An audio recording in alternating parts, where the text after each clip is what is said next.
27 immigranti ieħor tresqu l-qorti brabta mal-irvellijiet li seħħew fiċ-ċentru miftuħ ta' Ħalfar bejn nhar il-Ħadd u t-tnejn li għadda biex bekk wara li nhar it-tlieta tresqu 80 persuna, in-numru ta' immigranti mresqa telgħu għal 107.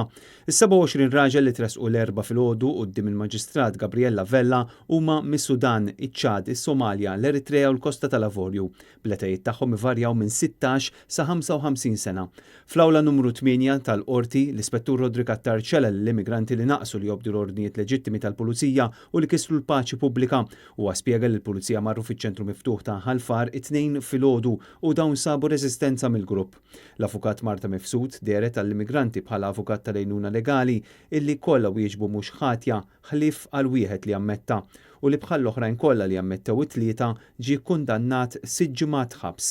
L-immigranti li ammetta huwa Melik Mohammed Tumir ta' 22 sena mis-Sudan. L-immigranti li ma ammettewx inżammu taħt arrest preventiv fejn lanqas saret talba mid-difiża l-libertà proviżorja. L-immigranti ġew akkużati li bi vjolenza rreżistew lill-pulizija li ferew ħafif uffiċjal li għamlu part minn gruppi li lan tagħhom kien li jqajmu l-inkwiet u li ftehmu flimkien biex iwettqu reat li huwa punibbli bil-ħabs.